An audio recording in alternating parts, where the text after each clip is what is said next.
Okay, hello everybody. Can everybody see me? If you can see me, and if you have a comment or question throughout the webinar, feel free to just write it in the Q&A or the comments or chat section of this, this software, the Zoom software, and I'll try and answer as we go along. So today we are talking about imitators in the natural world. So it is a very interesting thing to have so many species lookalikes, and there are tons on Lake Huron's coast. So we're going to go through a few of them today and focus in on species at risk.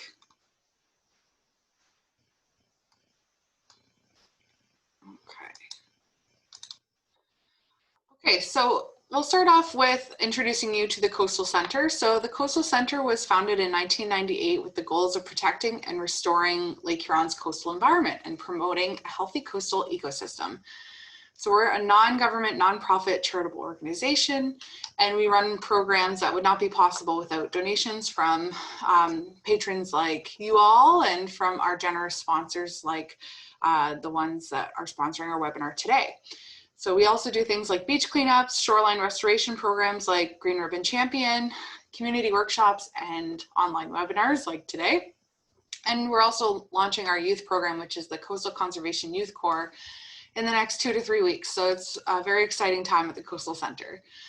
So Bruce Power, Nuclear Waste Management Organization, and TD Friends of the Environment Foundation are all funding our webinar series this year. And I also wanted to mention that all the photos in this presentation, or almost all of them, are not the property of LHCC, and they were found online. So we can't take credit for anyone's beautiful photography. So what are species at risk? We'll start just at a very high level. Species at risk can be any kind of plant or animal, from amphibians, birds, fishes, insects, lichens and mosses, mammals, mollusks, plants, and reptiles. And who determines which species are at risk? So there's 2 bodies in Canada that we look at for determining species at risk. One is called COYOTE, the Committee on the Status of Endangered Wildlife in Canada, and this is a federal group. They were founded in 1977, and they run the Species at Risk Act. And then there's CSIRO, the Committee on the Status of Species at Risk in Ontario, and they run the Endangered Species Act. Species at risk are classified into these different categories, and I'll kind of touch on all of them. So if a species is extinct, it means that it's no longer existent anywhere on Earth, like the passenger pigeon. If a species is extirpated, that means that the species no longer exists in the wild in Canada, but it still lives in other areas of the world. And an example of this is the eastern box turtle. If a species is endangered, that means that the species is facing imminent extirpation or extinction. And an example of this is the lake sturgeon, and we have lake sturgeon in Lake Huron. So a very cool and old living species. If a species is threatened, then this species is likely to become endangered if nothing is done to reverse the factors leading to its extirpation or extinction. So this could be without protecting its habitat, without protecting its breeding times, or reducing hunting or poaching. If a species is of special concern, that means that it may become threatened or endangered because of a combination of biological characteristics and identified threats, like habitat loss, like replacement by invasive species. An example of this is green dragon, and it's a very cool plant. Not very common, but it does exist along Lake Huron's southeastern shores. A data deficient species is a category that applies where there's not enough available info to determine if the species is at risk or not. So one of these is the orca whale. Obviously, we don't have orca whales in Lake Huron, but it's a species that often gets confused to be at risk. And then species that are not at risk. They're not at risk of extinction because their populations are holding strong and steady, like the eastern coyote. There are so many different species at risk in Ontario and in Canada. So in Canada, over 140,000 species exist, and 700 of these are actually species at risk. Now there are 237 plus species at risk in Ontario, and above here it breaks it down into that extirpated, endangered, threatened, and special concern. So it's important that we can track whether a species goes from special concern to threatened, that means it's been uplisted, or whether it goes from endangered to threatened, that means it's been downlisted and the population might be recovering. Endangered species and species at risk are protected through those two specific acts that are managed by COYOTE and CSARO. The Endangered Species Act, which provides automatic species protection and legal protection and habitat protection. So they actually have critical habitat management plans that help protect the species migratory habitat and critical habitat. And then there's the Species at Risk Act, or SARA, which contains prohibitions that make an offense to killing, harming, harassing, capturing, or taking an individual of a species, or possessing, collecting, buying, selling, or trading an individual of a species, or damaging or destroying the residence, like a nest or a den, of one or more individuals of a species. So through our conservation officers in Ontario and Environment Canada, they're able to protect most species at risk and the habitat that they live in. And this is just a reiteration of that. So when we're talking about protecting the species, that is kind of protecting existing populations, but then recovering a species is a whole nother thing. So that means increasing the population of those species. And there are many different programs that recover species, like habitat stewardship and breeding programs. This is a great example. This picture at the bottom is a turtle release done by Asable Bayfield Conservation, and they not the Conservation Authority, but the habitat stewardship program in the area will breed and raise species at risk turtles with license from the governments, and then they release them into habitat to try and increase population. So that's a great example of a successful and legal breeding program. They also, these management organizations also have different stewardship actions like habitat recovery and replacement, restoration. They institute fines or orders of habitat restoration or jail time if somebody is caught harming a species at risk. So to expand on that, with these recovery strategies of critical habitat, there are recovery strategies that are issued under the Species at Risk Act from the Government of Canada. And this is an example of the Massasauga rattlesnake recovery strategy. And then they also have associated action plans and the protection of critical habitat. So this map shows areas within which critical habitat is found. So this isn't just habitat where the animal is found. It could be just critical habitat to that species' survival. So many species at risk are often overlooked or unknown by the unknowing hiker or unknowing landowner because, well, they can look very similar to a lot of other species if you're not familiar with all of them. I mean, there's, like we said before, over 200 species at risk. And if you're not intimately acquainted with all of them, it can be very hard to keep track. So here's an example. This was from Grace Sawbull Conservation Authority's Facebook page the other day, just comparing wild parsnip and cow parsnip to Angelica and Queen Anne's lace. I mean, they all look very similar if you're not hardcore into botany, but two of them cause severe or burns, and then the other two do not. So what do you do if you see a species at risk? Let's just cover this first before we get into the nitty gritty. We encourage people to stay back at least 10 meters, especially if it's a species that is breeding or nesting at the time. Staying back at least 10 meters will hopefully not disturb them from laying their eggs or caring for their young. Taking photos of species at risk is actually really important when you're making a sighting report or an observational report. So taking only photos and leaving only footprints is really important. Not advertising their location out into public is also very important. Sometimes when certain species at risk are, when their position is advertised, it could increase poaching. And this can be for things like turtles or even rare orchids. Taking a GPS point if you can, either using Google Maps or if you have a GPS unit, that all helps immensely with your observation record. And then of course, reporting this sighting to the Natural Heritage Information Centre, which is run by the Government of Ontario. So now we will compare a few different species at risk to other species. And if you have questions as we go along, feel free to ask them. I'll try and keep my chat bars open and the Q&A bar open.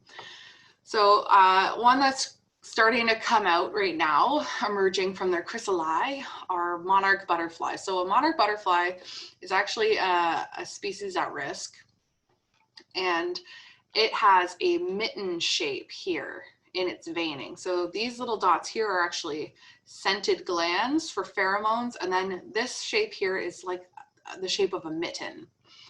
And then in the Viceroy, they don't have a mitten shape, but they have this thick linear veining that goes across the lateral portion of the wing, whereas the monarch butterfly doesn't have that.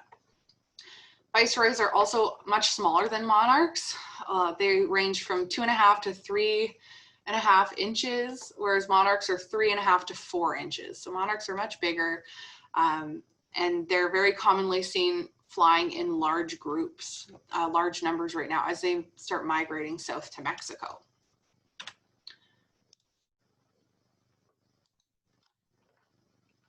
So what can you do from a stewardship perspective to help monarch butterflies?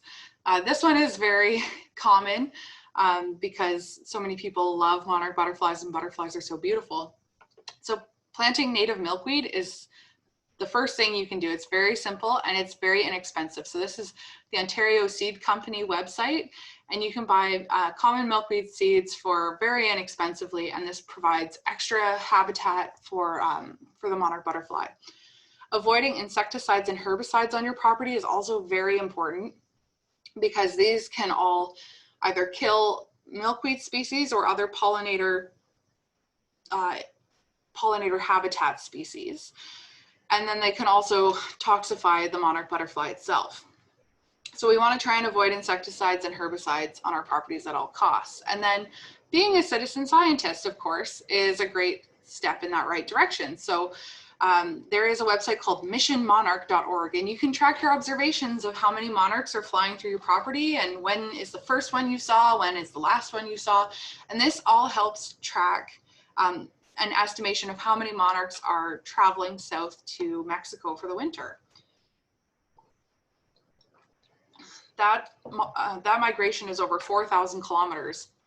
So if you imagine how many citizen scientists could be tracking monarchs across that 4,000 kilometers, it could be pretty incredible to see all the observations that come through.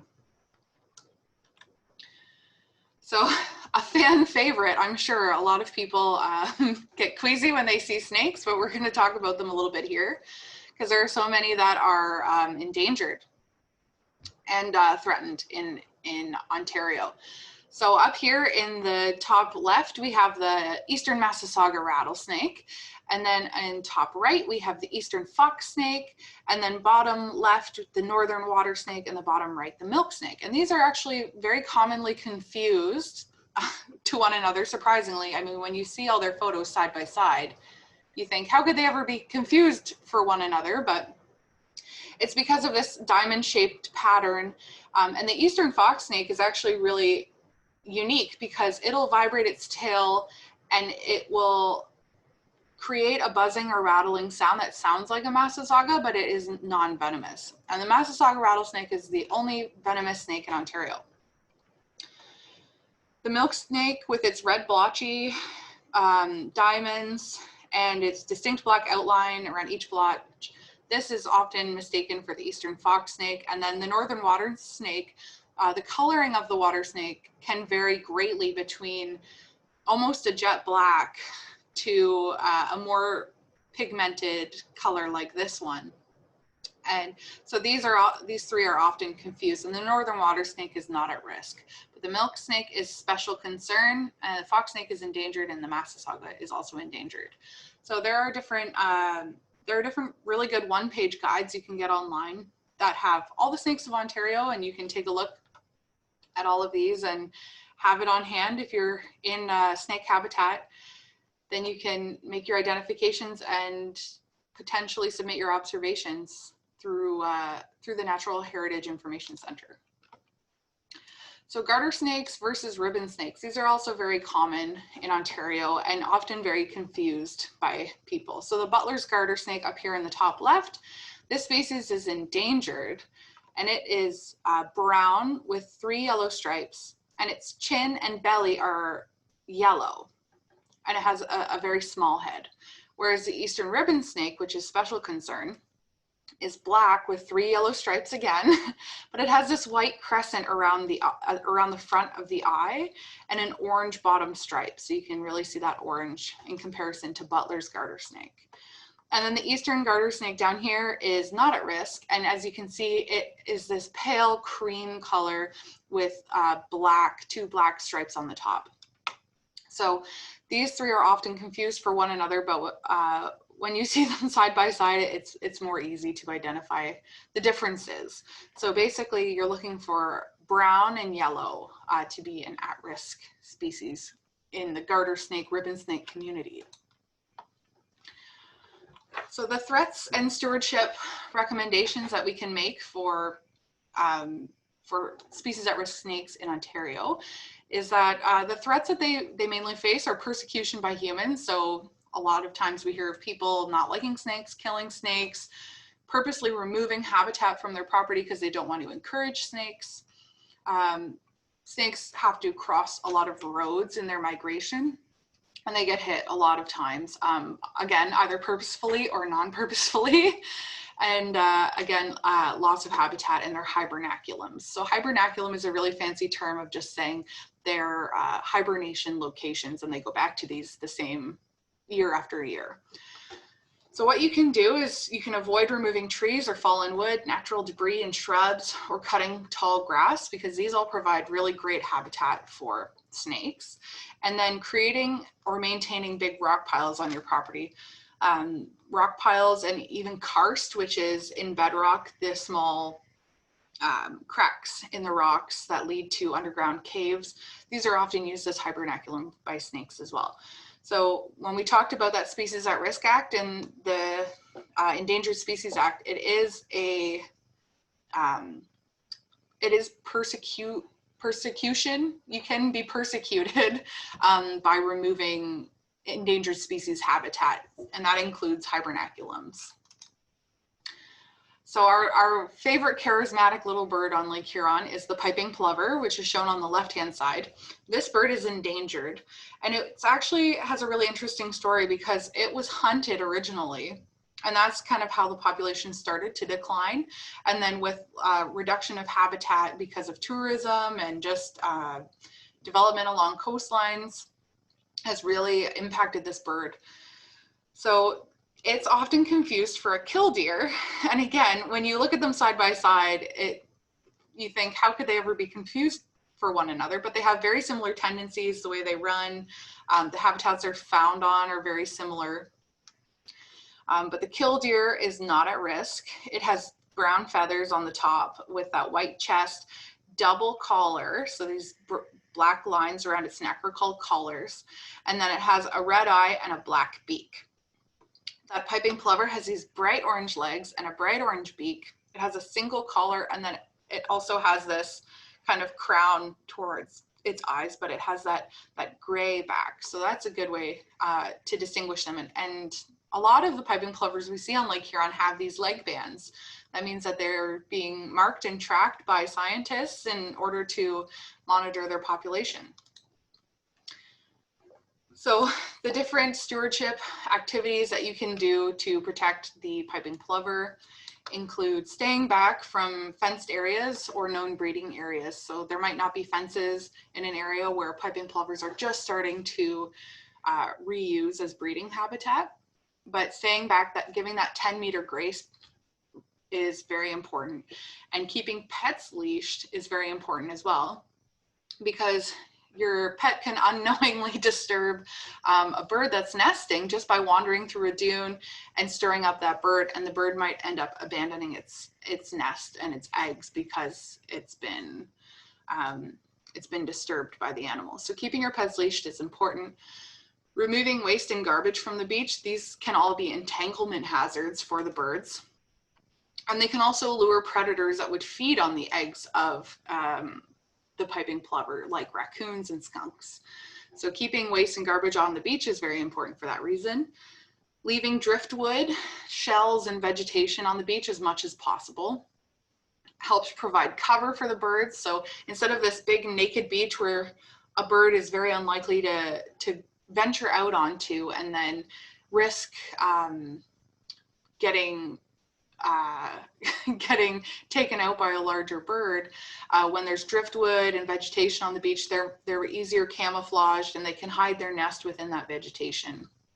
And it also provides food with the little snails and insects that feed on the vegetation that exists on the beach.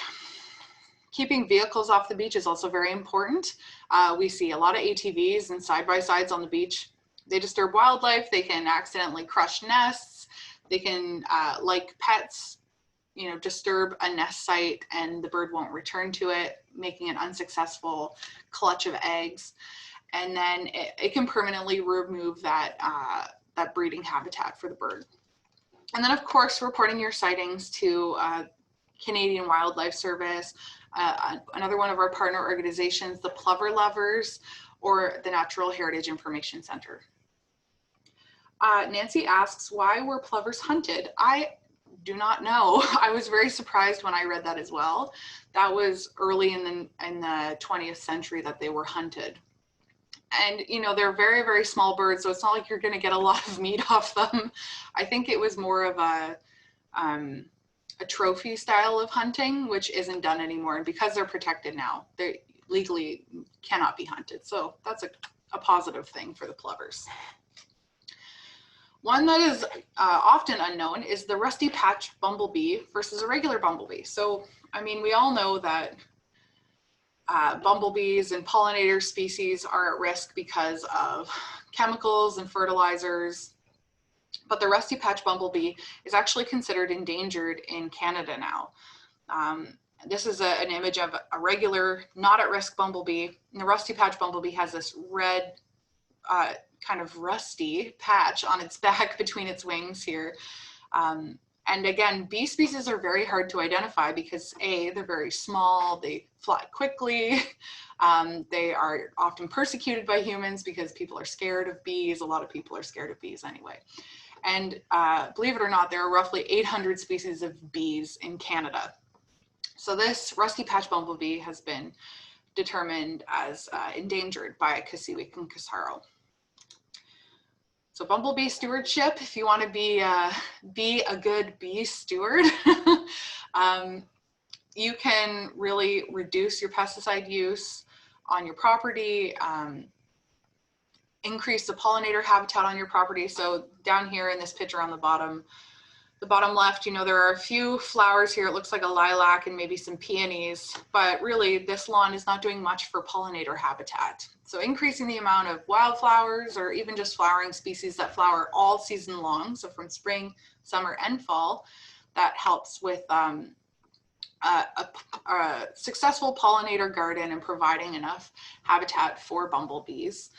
And then threats to the remaining populations because of habitat loss and because of chemicals and fertilizers, those are obvious. And then climate change is a big one. Some insect species rely on very calm winters in order to come back in any sort of number the next year. Others require a complete die-off every year. Some even require forest fires in order to spur on the population. Not bee specific, but that just shows you that with our changing climate, it will affect the species at risk in Lake Huron's coastal corridor as well. So if you see a bee that you think might be a rusty patch bumblebee, you can report it to bumblebeewatch.org, and they are another organization that tracks bumblebee populations. And because the rusty patch bumblebee is endangered, you can report it to NHIC as well. So this one is one of the most confusing, and I can't say that I'm in any means a wolf expert, but I thought that this one was a very interesting one, and it often comes up in the news. You've probably heard the term coy wolf thrown around, or coyote wolf hybrid. So here's an example on the left-hand side of the eastern coyote, which is not at risk, obviously. If you live in Huron County like me, you know that the coyote population is thriving. In the middle, we have the ALGONQUIN wolf, which is kind of that hybridized eastern wolf, gray wolf combination. And this species is considered threatened. And then up here is the gray wolf, which is also not at risk. So coyotes exist in southern Ontario where there's a higher human population density. The Algonquin wolves are in the Algonquin region around Algonquin Park and Parry Sound area, all the way to Ottawa. And then gray wolves exist in the boreal forest to the north. So on the north shore of Lake Huron and all the way up to Nakina and Fort Francis if you're from that area. So the Algonquin wolf is actually a result of a long history of hybridization between the eastern wolf and the gray wolf and the coyote. And that's why it's such a unique population. Proper identification of these species sometimes requires genetic data in order to tell the difference, which makes it really challenging because when you look at each of these species, it's not illegal to shoot a coyote. I'm not 100% sure if it's illegal to hunt wolves, but this is why we always want to make sure we have our species identification, especially for hunting. Oh, what's happened? So just to give an example, the coyote is a very small dog-like animal that ranges from 9 to 23 kilograms. And then the wolves can range between 20 and 70 kilograms. So they're much larger, and their lifespan can be between 8 and 16 years. So for wolf stewardship, if you live on the eastern shores of Georgian Bay or on the north shore of Lake Huron, ways that you can help protect the wolf and Algonquin wolf populations is to choose not to hunt wolves or not to shoot coyotes or wolves. Road-related mortality, this is really hard to control, obviously. And up in the northern areas, they have less road density, but it is getting busier as cottage communities are springing up. And then, of course, residential housing development is causing habitat loss. So this one is a very challenging one. I mean, I did a whole 2-weekend course on fern identification, but these are a great example of a comparison between the broad beech fern, which is a type of wood fern, and it's a special concern species, and it grows in deciduous forests. And the bracken fern, which is not at risk, this one's very common. You see it in hydrocorridors, along roads, and in open areas, fields, and meadows. But sometimes you also see it creep in a forest as well. So if you live on a coastal forest and you have a species that looks like this, with these 2 bottom leaves kind of pointing downward, in the bracken fern, this is 3 times divided. So it actually has a main stem that comes up like here, and then it divides 3 ways. But when they're immature or when they're smaller, it can be tough to determine the difference. So this is just a good example of a not at risk species looking somewhat similar to a special concern species. So if you live on a deciduous coastal forest, keep your eye out for the broad beech fern. And as shown in this image, it's very helpful if you use the Natural Heritage Information Center or the Ontario Species at Risk website, because it'll show you these maps and it'll show you the locations where those species are known. So if you live up in the Oliphant area, Wyerton is down here, this kind of area, Ferndale Flats kind of area, you know that you might be in broad beech fern habitat. So keep your eyes out for it. Yes, moving on. So this one is more of a Carolinian species, so down in the south. We have the butternut tree versus the walnut tree. And I'm lucky enough to have lots of walnut trees on my property.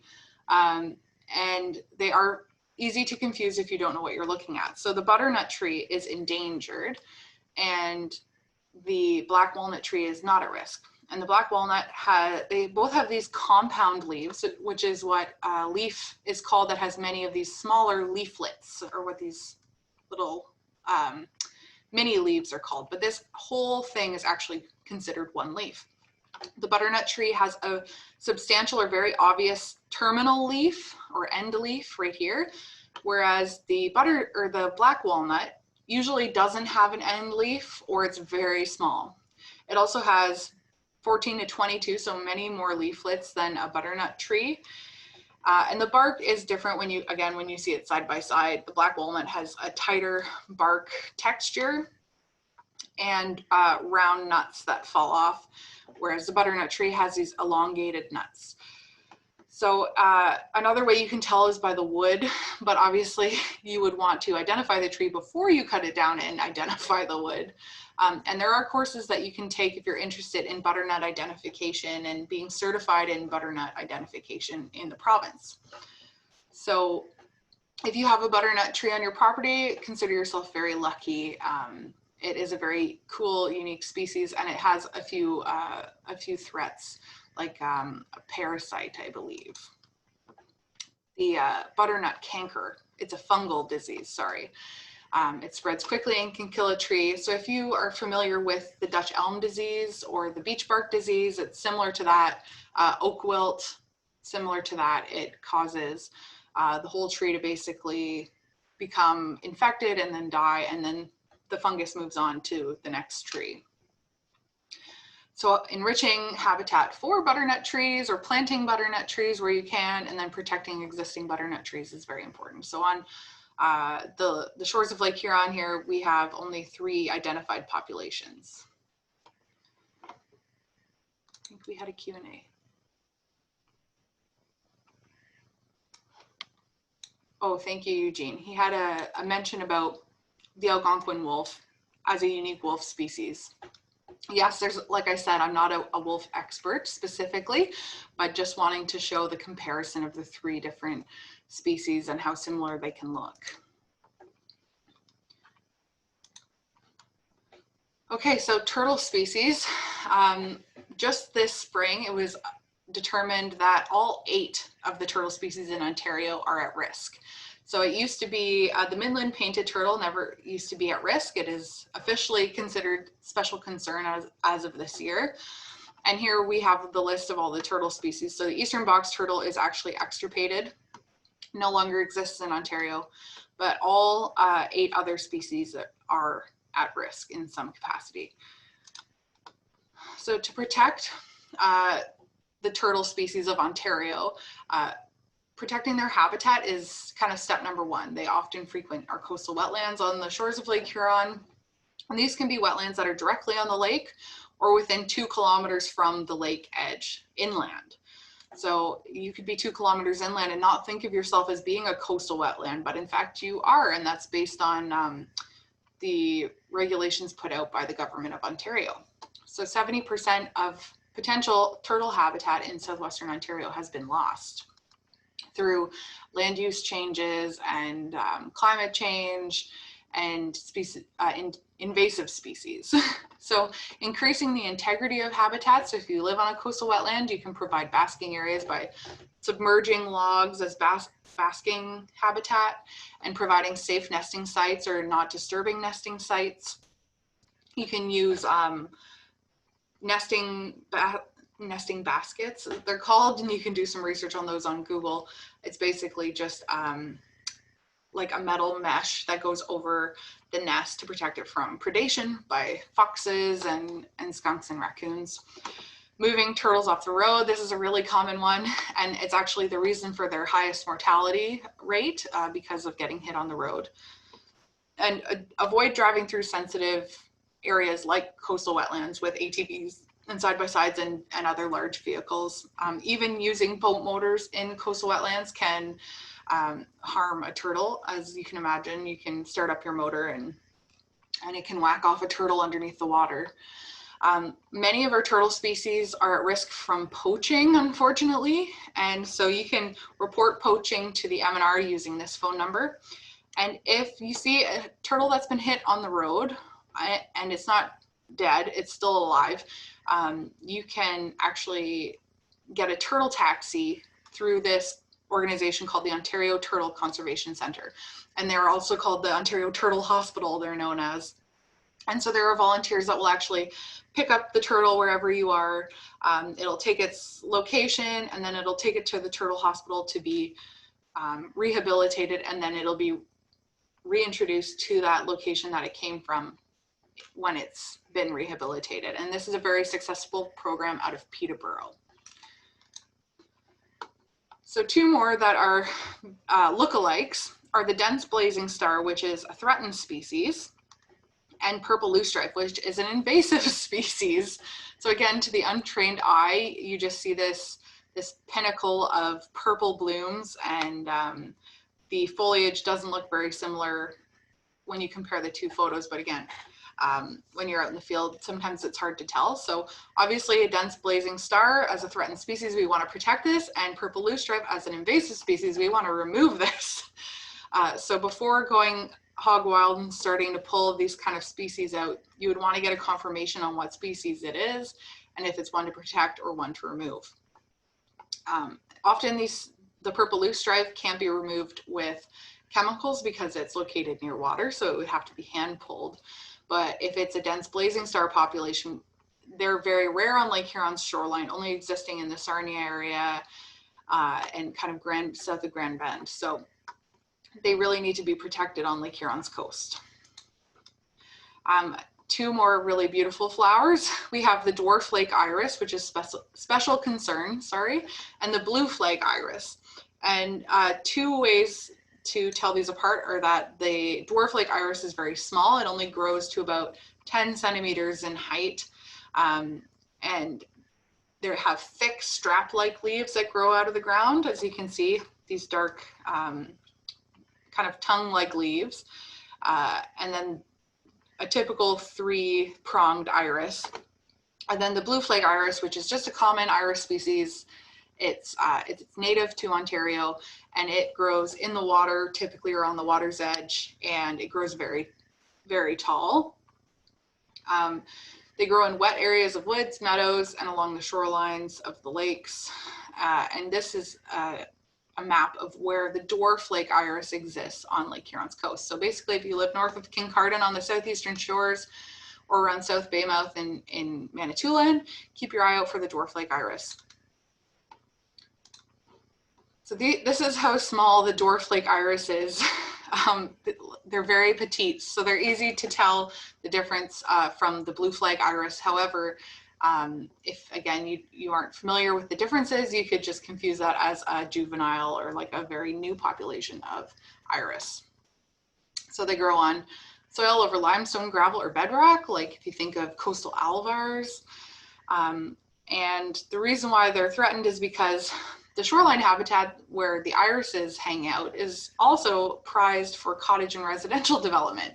So sometimes these are taken out by developers or just replaced with other types of non-native vegetation like lawn grasses, and their habitat is unintentionally destroyed or altered to the point where it can't sustain those populations anymore. So they increase pollinator habitat, which is great for our rusty patch bumblebee. And there's actually provincial stewardship programs available for these types of species where you can be eligible if you have a good population of them to receive benefits from the government. That could be tax breaks or other forms of incentive to keep populations on your property. And this is another one that grows in those shallow limestone soils, the lakeside daisy. And as you can see, they're very petite yellow daisies that look very common. And then compare that to the common dandelion. If you're on your lawn mower and you're just mowing your lawn and you see a yellow flower, you could think, oh, it's just a dandelion or it's just a small daisy. The lakeside daisy is part of the aster family, so it looks very similar to a lot of other asters, and it's perennial, but it's found in these grassland and pavement alvar habitats. So often Bruce Peninsula and southern shores of Manitoulin, as you can see in this map up here. So the lakeside daisy is actually restricted to the Great Lakes region in the world, or in North America, and is only present in southern Ontario on this map, Ohio, Illinois, and Michigan. So protecting their populations is really important. So the main threats are habitat destruction due to limestone quarrying or cottage developments. These plants are also so small that they can easily be trampled when you're hiking or camping, and they increase pollinator habitat, and by increasing pollinator habitat, you will also increase lakeside daisy populations because they will help be reproduced through pollination as well.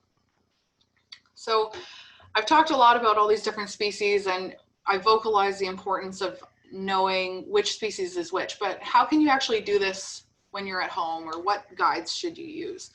So you can get lots of really good book guides out there, like Trees of Canada is one of my favorites for tree identification. There's a ton of really good forest plant books. I could have a whole stack of them for you here, but I decided to just highlight some really good online identification guides that you can look up on your cell phone when you're right out in the bush in case you don't have your book on you. So for birds, allaboutbirds.org is kind of your go-to. It comes from the Cornell lab, and it's very highly respected and has some really good comparison images between juvenile birds, nesting times, migration times. So I definitely recommend All About Birds. Species at risk in Ontario, you can find all the species at risk on this website, ontario.ca/page/species risk Ontario. And this can just be found in easy Google search saying species at risk Ontario, and go to the Ontario website. And you can look through the species at risk by what type of species they are, whether they're a mammal or a fish or a lichen. This is kind of like your starting point just for identifying species at risk. And then ontarionature.org, they have some really good identification and species profiles. So if you go to ontarionature.org and you go to their search bar, you can type in eastern coyote, and it'll come up with a whole page of how to identify when they breed, what kind of habitats they live in, and they provide some good maps too. So that's a great website to check out. So just generally, what can you do to help these species at risk, or other species that look like species at risk? The obvious ones are reforesting with native species, not using pesticides or fertilizers, creating pollinator habitat, monitoring these populations on your property. So a great way to monitor that's really easy, and you get a timestamp just by doing it, is taking a photo. Photos are worth 1,000 words. So I highly recommend, if you see a species and you're not sure if it's native, invasive, or at risk, take a photo. And when you send that in to the NHIC or other identification observation places like Bumblebee Watch, they'll be able to tell, hopefully right away, based on your photograph, if that species is the right one. And of course, avoiding trampling, touching, or removing them from the site. So reducing threats from other species like invasives, this can include washing all equipment. So if you're hiking in one area one day and then you're going to a different area to hike, wash off all the mud and dirt from your boots, and that helps reduce the spread of invasive species. Same with your boat. There's some boat washing stations that have started popping up in local marinas and in the national park in Tobermory. And then of course, washing down all equipment and vehicles and ATVs if you have them. If you are putting a trailer into a boat launch and then into the water and pulling it out, making sure to check that for vegetation or other cling-alongs that might go into the next lake between sites is really important. And then of course, teaching others why it's important to maintain habitat and populations. So we see a lot of times our landowners that live on a dune, for example, they will be dune stewards and they'll be trying to restore their dune, but their next door neighbor will be trying to tear out their dune. So trying to educate our neighbors and our friends about why maintaining natural habitats is important for species at risk, especially, but then also just for native species and for combating climate change. As far big or small as you want to get, this is very, very important. So questioning development plans that could destroy habitat is also part of that. And then just to finish off, if you see someone or if you hear of someone that's harming a species at risk, it's really important to report this, and you can report it to the MNRF TIPS line, the Ministry of Natural Resources and Forestry. Their number is listed here below. You can email the Natural Heritage Information Center. Their phone number is here and their email address is here.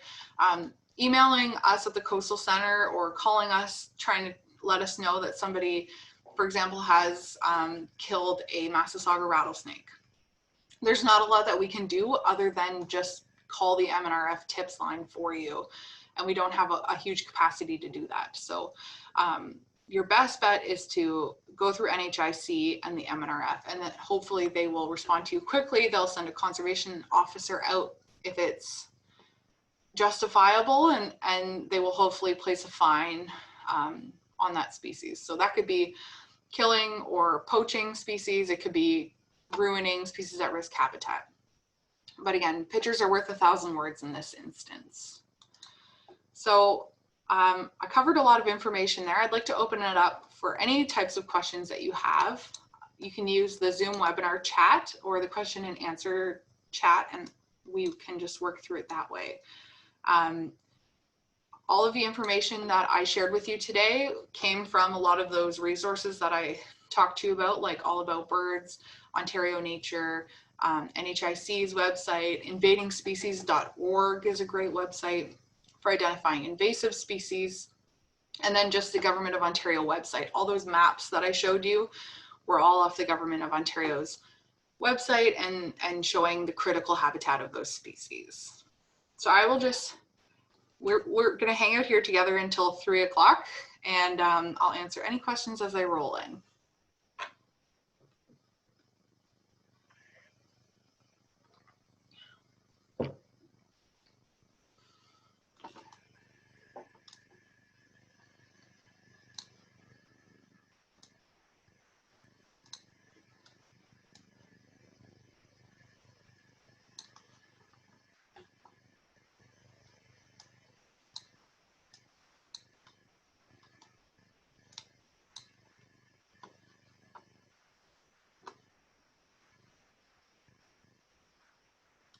Oh, Ken asks, what are the SAR maps?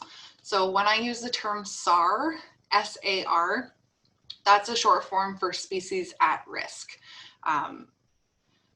The SAR maps can be found on that Government of Ontario website, that ontario.ca/pages/species risk, I think it's called. Let me go back to that just so that you can see it. Here we go. So if you go to this website, ontario.ca/page/species risk Ontario, and you click on, we'll just use the Blanchard cricket frog. If you click on that species, it'll bring you to the Blanchard cricket frogs page, and it'll have all the associated maps for that specific species. So it's very easy and open data, you can access it. So if you think you have piping plover on your property, then you can find the piping plover on the website and click on it, and then click on the map, and it'll show you where piping plovers are known to nest.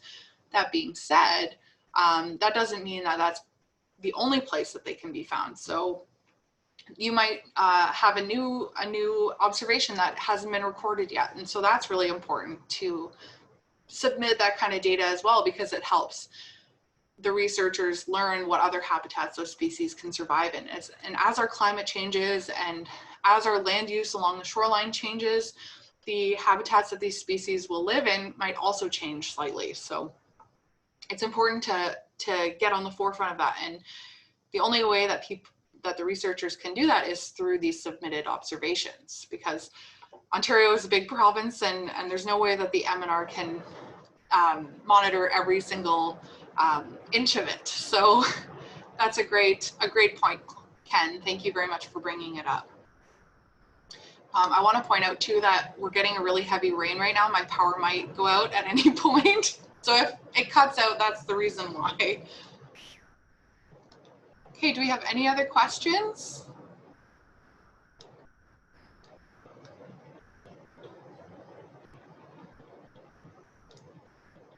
Okay, Jenny is asking, she's saying in Saugeen Shores, there's a proposal for a large development on the shoreline. Do I know of any groups that would offer assistance to help fight this development? As citizens, we feel it's very daunting to try and fight this. Most shoreline areas or shoreline communities have different interest groups for different species, like the plover lovers, or even just for saving a specific habitat from development. So I personally am not familiar with any that are focused on that development specifically, or if there are any species at risk in that area that are being affected. You could probably find out fairly easily with a search in the news about the development, or searching a Facebook group about the development. There might be special interest groups. At the Coastal Center, we're often asked if we can advocate or consult on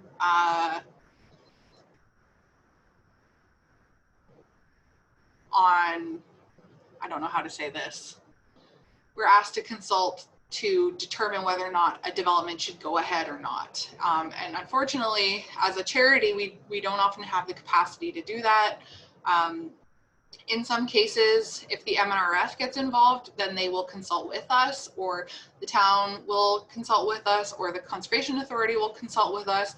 But we really, as an organization, as a charity, we have no regulatory power. So we can provide you and equip you guys with the information that can help support your fight against certain things, but we can't take that on ourselves, unfortunately. Jack asks if more animals showing up this year with COVID. I haven't heard of any native species that have contracted COVID. There's actually some really interesting programs about disease management for like Lyme disease, for example, where the MNRF will do bait drops, and they typically let communities know when they're dropping bait. So they do it by either helicopter or plane, and they'll drop bait for mammals to consume, and then it has a vaccine in that bait to protect them from Lyme disease. So that's a really cool way that the province is trying to combat some of these terrible diseases that are transferable to humans.